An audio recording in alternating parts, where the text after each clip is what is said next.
News కు స్వాగతం. ముందుగా హెడ్లైన్స్. జమ్మూ కాశ్మీర్ నుంచి 4 రాజ్యసభ స్థానాలకు ఎన్నికలు ప్రకటించిన ఈసీ.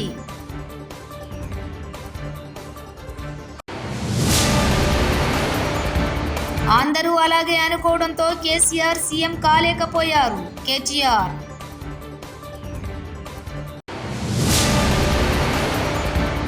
విజయవాడ దుర్గమ్మను దర్శించుకున్న ఉపరాష్ట్రపతి సిపి రాధాకృష్ణన్.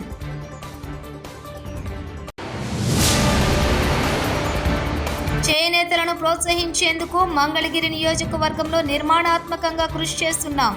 నారా లోకేష్. జమ్మూ కాశ్మీర్ నుంచి 4 రాజ్యసభ సీట్లకు ద్వైవార్షిక ఎన్నికలను ఎన్నికల కమిషన్ బుధవారం నాడు ప్రకటించింది. 2021 నుంచి ఖాళీగా ఉన్న ఈ రాజ్యసభ స్థానాలకు అక్టోబర్ 24న ఎన్నికలు జరగనున్నాయి. అదే రోజు సాయంత్రం పోలింగ్ ముగిసిన గంట తర్వాత ఓట్లు లెక్కించి ఫలితాలు ప్రకటిస్తారు. రాష్ట్రంలో ప్రజాప్రభుత్వం అధికారంలోకి వచ్చాక బెస్ట్ క్వాలిటీతో మంచి ఫ్యాబ్రిక్ డిజైన్తో విద్యార్థులకు అత్యుత్తమమైన కొత్త యూనిఫామ్ ఇచ్చాం. బాయ్స్ గర్ల్స్ ఒకే విధమైన యూనిఫామ్ ఇచ్చాం. టెండర్ విధానం పారదర్శకంగా నిర్వహించాలని చెప్పాం. దీంతో గత ఏడాది సర్వేపల్లి రాధాకృష్ణన్ పేరిట విద్యార్థులకు అందించే కిట్స్, గుడ్లు, చిక్కీలలో 200 కోట్లు ఆదా చేశాం. ఇదే విధానాన్ని అమలు చేసి 5 ఏళ్లలో 1000 కోట్లు ప్రభుత్వం ఖజానాకు ఆదా చేస్తాం. ప్రజాప్రభుత్వం అధికారంలోకి వచ్చిన తర్వాత గౌరవ ముఖ్యమంత్రి గారు చేసిన తొలి సంతకం మెగా డిఎస్సి అధ్యక్ష. 5 సంవత్సరాలు ఎక్కడ గత ప్రభుత్వం ఒక్క డిఎస్సి కూడా ఏర్పాటు చేయలేదు అధ్యక్ష. సో సుమారుగా 16,000 మంది ఉపాధ్యాయులతో మెగా డిఎస్సి మన ప్రభుత్వం ఏర్పాటు చేసిన అధ్యక్ష. ఇక్కడున్న గౌరవ సభ్యులందరి సహకారంతో 2025లో నోటిఫికేషన్ చేశాం, ఎగ్జామ్స్ నిర్వహించాం, సర్టిఫికేట్ వెరిఫికేషన్ చేశాం. రేపు ఉపాధ్యాయులందరికీ లెటర్స్, అపాయింట్మెంట్ లెటర్స్ మనం అందజేయబోతున్నాం అధ్యక్ష. ఇది చాలా గర్వకారణం. కూటమి ప్రభుత్వాన్ని తొలి విజయం ఇది. ఎందుకంటున్నానంటే ఎప్పుడు డిఎస్సి నోటిఫికేషన్ ఇస్తే స్టే వచ్చేది, లేదంటే ఇబ్బంది పెట్టేవారు అధ్యక్ష. ఇప్పటికీ సుమారు వైకాపా నాయకులు 100 కేసులు వేశారు అధ్యక్ష. దీన్ని 100 కేసెస్ వేశారు డిఎస్సి పైన. 80% డిఎస్సి ఆపాలి, జరగకూడదు అపాయింట్మెంట్ అని వాళ్ళు కేసులు వేశారు అధ్యక్ష. కానీ నోటిఫికేషన్ పకడ్బందీగా ఇచ్చాం కనుకనే ఎక్కడ ఒక్క స్టే కూడా రాలేదు. చాలా పారదర్శకంగా నడిపిస్తున్నాం అధ్యక్ష. తెలంగాణలో ప్రజలంతా స్థానికంగా మా ఎమ్మెల్యే ఓడిపోయినా కేసీఆర్ మళ్లీ సీఎం అవుతారని ప్రజలు అనుకున్నారు. అయితే అందరూ అలాగే అనుకోవడంతో కేసీఆర్ సీఎం కాలేకపోయారని బీఆర్ఎస్ వర్కింగ్ ప్రెసిడెంట్ కేటీఆర్ అన్నారు.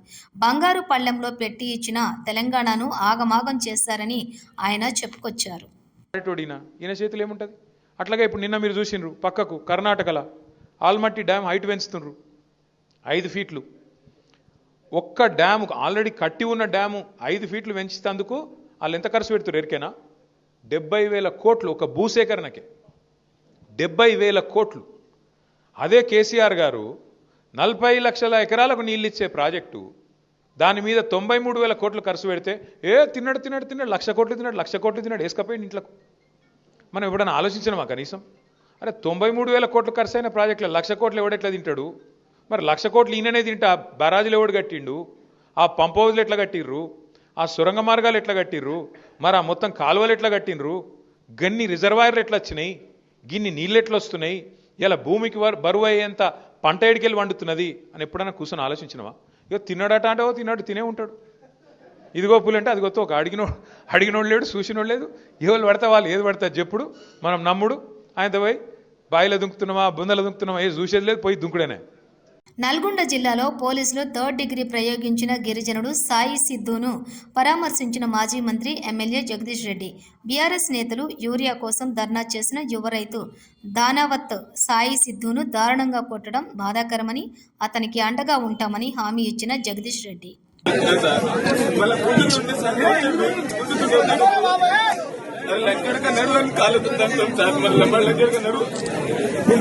ఎవరికైనా చెప్తారా చెప్తే చూసుకుంటా, ఎందుకంటే ఎవరికైనా చెప్తా డాక్టర్లు జడ్జిలకి మీ వాళ్ళకైనా చెప్తే నీ సంగతి రాకుండా మొత్తం ఇట్లా భయపెట్టి ఉంటుంది సార్. పోలీస్ స్టేషన్ పోవాలన్నా భయపెట్టింది సార్. నాకైతే సైన్ పెట్టడానికి పోతే 15 రోజులు లీవ్లో ఉంటే సార్ నాకు బిజినెస్ పెట్టేవాళ్ళు లేదు సార్ నాకు రోజుకు 400 500 ఆటో నడిపితే జీవనార్థం సార్ నాకు ఆటో చూద్దాం సార్ మా 6 నెలల ప్రెగ్నెన్సీ సార్ ఇక్కడ ఆయన కానిస్టేబుల్ కూడా బెస్సీ పెట్టుకుంటే కొద్దిగా సైనింగ్ మామూలు తాకి ఇప్పుడు హాస్పిటల్ చూపించడానికి కూడా నాకు ఎవరు లేదు సార్ వాళ్ళ కోసం నేను తాగించింది సార్ నా బిడ్డను చిన్న పాలు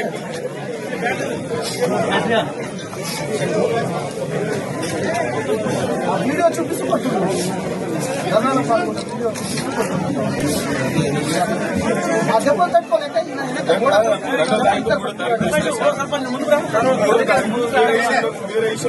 జాబ్ క్యాలెండర్ వెంటనే విడుదల చేయాలని రోడ్డుపై బైఠాయించి నిరుద్యోగులు నిరసన. దిల్సుఖ్ నగర్ మెట్రో స్టేషన్ వద్ద భారీగా ట్రాఫిక్ జామ్.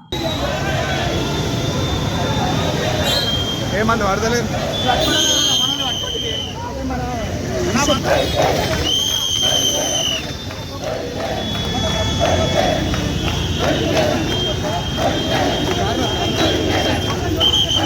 మధ్య మధ్య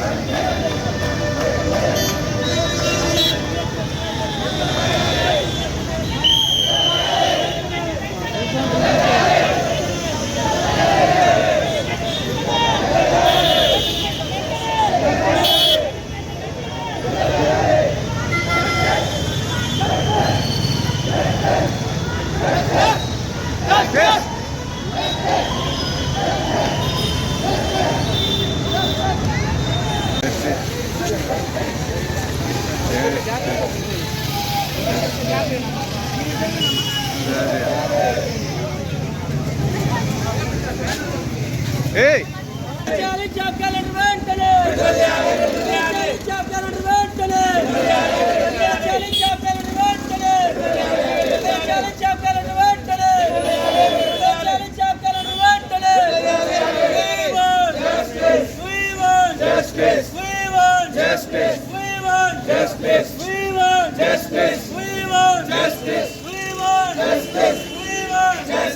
కేసీఆర్ గారి హయాంలో ఒక ఎకరం భూమి ఉంటే ధనవంతుడు, కాంగ్రెస్ హయాంలో ఒక యూరియా బస్సు ఉంటే ధనవంతుడు అయిపోయింది. ఇప్పుడు ఒక యూరియా బస్సు ఉంటే ధనవంతుడు అయిపోయింది. కేసీఆర్ దగ్గర ఒక ఎకరం ఉంటే పంట పండించి కోటీశ్వరుడు అయిపోయి ధనవంతుడు. ఈరోజు చెప్పులు పెట్టుకొని యూరియా బస్సు అయితే కోటీశ్వరుడు ధనవంతుడు పరిస్థితులు ఈరోజు తీసుకొచ్చారు. విజయవాడ దుర్గమ్మను ఉపరాష్ట్రపతి సిపి రాధాకృష్ణన్ దర్శించుకున్నారు. ఆలయ అర్చకులు వేద మంత్రోచ్చరణాలతో ఘన స్వాగతం పలికారు. మంత్రి కోలుసు పార్థసారథి, పాలక మండలి చైర్మన్ రాధాకృష్ణ తదితరులు ఉపరాష్ట్రపతి దంపతులకు స్వాగతం పలికి దర్శన ఏర్పాట్లు చేశారు. అనంతరం దుర్గమ్మను దర్శించుకుని ప్రత్యేక పూజలు చేశారు.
జమ్మూ కాశ్మీర్ నుంచి 4 రాజ్యసభ స్థానాలకు ఎన్నికలు ప్రకటించిన ఈసీ.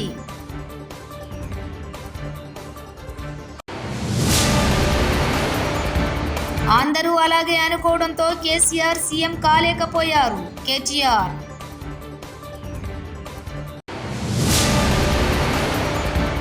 విజయవాడ దుర్గమ్మను దర్శించుకున్న ఉపరాష్ట్రపతి సిపి రాధాకృష్ణన్.